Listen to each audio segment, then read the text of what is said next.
Bom, meu nome é Jonas Magalhães, eu sou pedagogo de formação, trabalho na Universidade Federal Fluminense como pedagogo, atualmente na Pró-Reitoria de Assuntos Estudantis, mais especificamente na Secretaria de Acessibilidade e Inclusão, mas também já trabalhei na coordenação de curso de Pedagogia e na coordenação de curso de Serviço Social. Também atuo na rede estadual de ensino, o ensino das disciplinas pedagógicas no curso de formação de professores em nível médio, conhecido também como antigo curso normal. Sou formado em Pedagogia, mestrado, doutorado em Políticas Públicas e Formação Humana pelo PPFH da UERJ, E tenho alguma experiência também como professor na educação infantil, no ensino fundamental, como pedagogo também da rede estadual municipal de Niterói. Fui também diretor do Sindicato Estadual dos Profissionais de Educação de Niterói e do Núcleo Niterói, E aí a gente está nesse entrelugar aí da militância, do trabalho, enfim, é isso. Jonas, então fala um pouco pra gente sobre essa situação por que é importante regulamentar a profissão de pedagogo no Brasil? Então, a respeito da regulamentação da profissão de pedagogo, é importante a gente entender que existe uma relação entre o sistema de formação profissional, seja ele de nível superior ou seja ele de nível médio, que é um sistema que fornece credenciais, os diplomas, as habilitações, e o sistema socioocupacional, o sistema que normalmente as pessoas leem como mercado de trabalho. E por que é importante a gente pensar essa relação? As credenciais que o sistema de educação fornece, principalmente as credenciais que habilitam ao exercício de profissões, elas são uma política de Estado. Mas nem sempre essa política de Estado ela encontra uma contrapartida no sistema socioocupacional, dentro do mercado de trabalho. Então, do ponto de vista até de uma análise da economia política, quando você tem um sistema de formação profissional emitindo credenciais, e você não protege essas credenciais quando elas vão para o sistema socioocupacional, para o mercado de trabalho, normalmente quem vai definir, validar ou não essas credenciais, valorizar ou não, reconhecer ou não socialmente e economicamente essas credenciais é o mercado. Se o Estado não atua para regulamentar profissões que entende ser indispensáveis para proteger as pessoas em relação a direitos, mas também por fornecer serviços, a gente fica sempre à mercê do sabor, do interesse do mercado, que sempre vai ser beneficiado pelo inflacionamento de credenciais que ele possa barganhar, inclusive com profissionais que não são formados, com leigos. É o mercado que vai optar por isso. No caso da pedagogia, a gente tem uma profissão cujo curso é de 1939, e a gente ainda não tem uma regulamentação.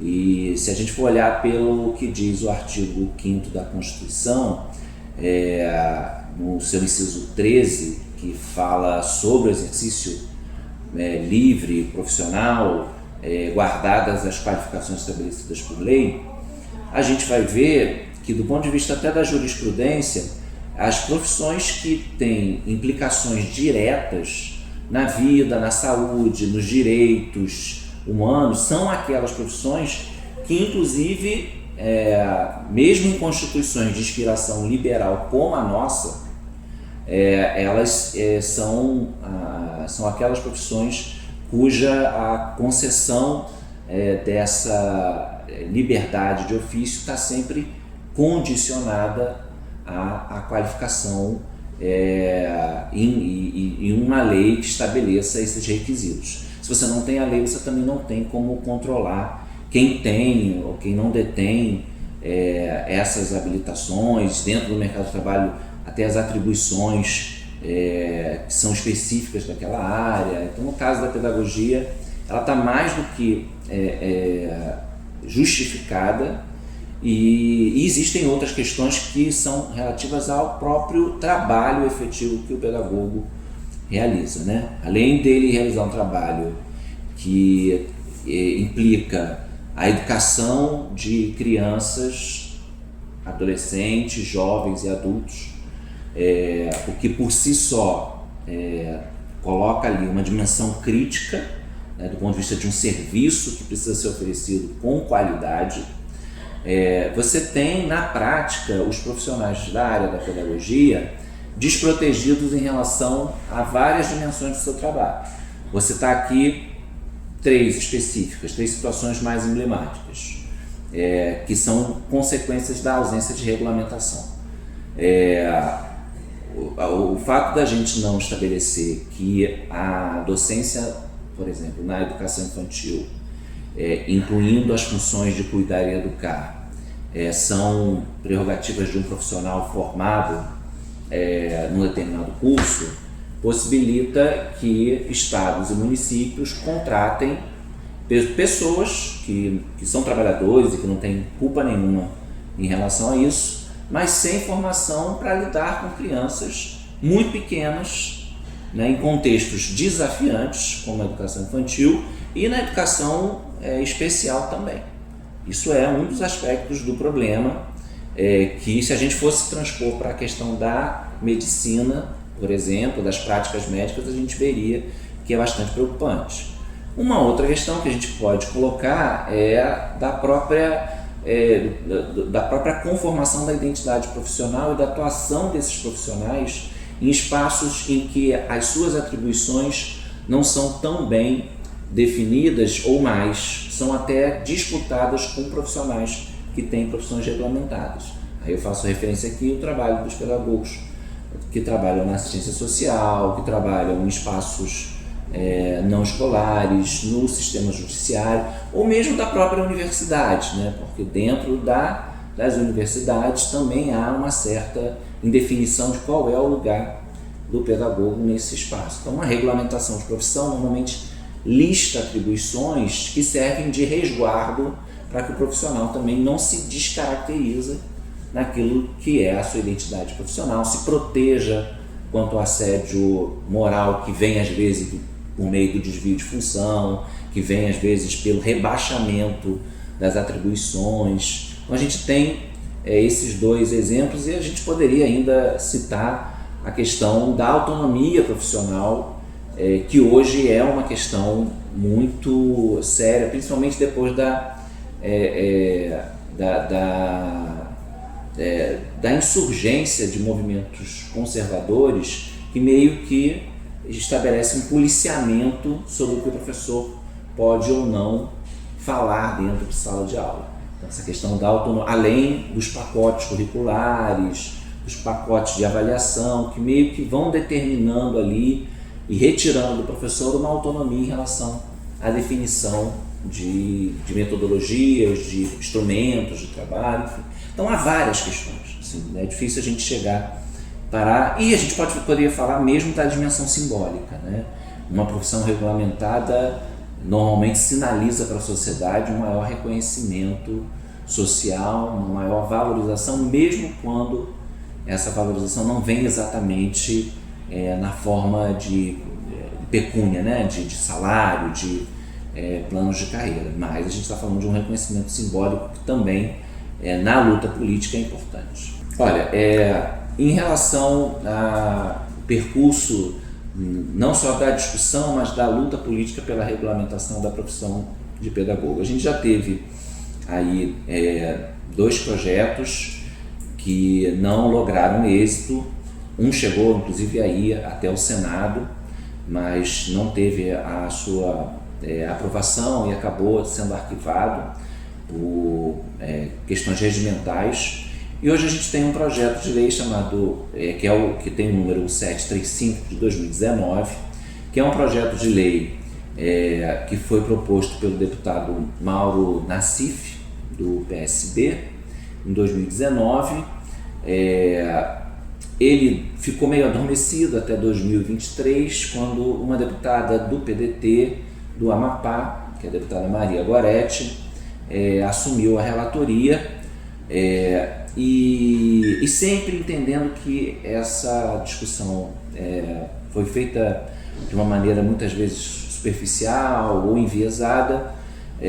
A Rede Nacional de Pesquisa em Pedagogia foi um ator político que acabou se envolvendo diretamente na discussão e na articulação política para melhoramento desse projeto e qualificação do debate, né? Então a rede vem produzindo aí materiais, tem um guia disponível gratuitamente, que é o Guia da Regulamentação da Profissão de Pedagogo, que inclusive saiu pela editora CCTA da UFPB, e a REPED conseguiu, através de seus estudos, propor à deputada um texto substitutivo, né? Recomendações para a elaboração de um texto substitutivo que incorporou várias dessas questões que a gente elaborou aqui e citou, das preocupações, né? Uma ampliação das atribuições, né? Considerando que o pedagogo realmente faz em diferentes espaços de atuação, desde a docência até a pedagogia escolar e o trabalho nos espaços não escolares. A questão da autonomia pedagógica, né? Inclusive com menção ao termo liberdade de cátedra, né? Um termo que sinaliza ali a autonomia do professor, da liberdade para ensinar, e também para definir os seus instrumentos, né? E também uma proposta de ampliação da concessão ou da referência do piso do magistério como valor de referência também para os pedagogos que trabalham em espaços não escolares. Então, assim, o texto substitutivo, que ainda não foi votado, está lá na Comissão de Educação, ele foi publicado, mas ele ainda precisa ir à votação. Ele é um texto que, se vocês lerem, vocês vão se surpreender, porque é um texto bastante avançado, inova em relação, inclusive, a outras regulamentações, né, por incluir a questão da autonomia. E hoje ele está sobre a relatoria da deputada Dandara Tonantzin, que é pedagoga, deputada do PT de Minas Gerais.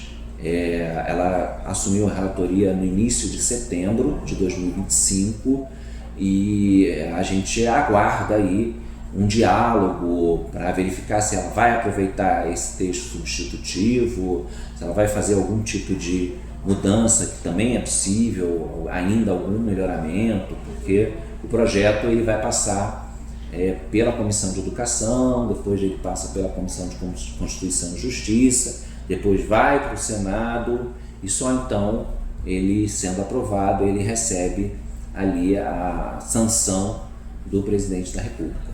Então é um processo longo, mas necessário e que precisa muito da participação da comunidade acadêmica, da comunidade profissional e do movimento estudantil para qualificar esse debate e, claro, para dar força, apoiar, reivindicar, convergir por uma regulamentação que dê à profissão um status de maior valorização e reconhecimento social. Jonas, a Constituição diz que trabalho é um direito social. Qual é a reflexão que você faz fazendo essa relação entre a regulamentação, o trabalho enquanto direito social, que portanto é um direito humano, né? E a importância desse processo para estabelecer essa conexão, inclusive no combate à precarização do trabalho? Eu volto àquilo que eu falei no início. O trabalho é um direito social, mas esse direito ele não existe abstratamente, né? Ele existe no concreto. Então, se não existem políticas de Estado de emprego, você não tem garantia do direito ao trabalho. Se você não tem a proteção do trabalho, dos profissionais que têm uma credencial formativa, você também não tem uma garantia de trabalho. Então, por exemplo, existe um termo que inclusive algumas correntes progressistas usam como se fosse sinônimo de corporativismo, então com uma dimensão até pejorativa, né? Que é a reserva de mercado. Assim. Então, quando você cria uma regulamentação, você cria uma reserva de mercado para determinados profissionais. Olha, esse termo ele é muito apropriado para uma crítica liberal a você garantir de fato que essas credenciais, esses diplomas, que custam tanto aos estudantes, que nenhum estudante se dedicaria a 4, 5 anos de curso se ele não tivesse uma mínima garantia de que quando ele sair dali vai existir um espaço de trabalho para ele mais ou menos garantido pelo Estado e que aquela credencial que ele adquiriu ela vai ter alguma importância para ele acessar esse espaço de trabalho. Então, assim, é sempre essa relação entre o sistema de formação profissional e o sistema socioocupacional, que é mediado por uma regulação jurídico-política. Então, se você não tem essa regulação, você, de novo, você garante ao mercado um exército de reserva. Acho que aí é o termo. Então, quando alguém fala assim, é reserva de mercado. Bom, eu prefiro reserva de mercado do que exército de reserva. Porque você imagina você produzir um exército de reserva de profissionais que, numa lógica de oferta e demanda, se você tem ali um número X de profissionais formados e um número Y de leigos, e você pode oferecer o mesmo salário porque a lei, ou pode empregá-los da mesma forma, a lei não te constrange a isso, quem investiu tempo naquela formação de 4, 5 anos não tem uma garantia da valorização dessa credencial, desse tempo que empregou ali na sua formação. Por isso que um dos principais sociólogos das profissões, que é o Elliot Fredson, ele diz que não é reserva de mercado, é abrigo de mercado.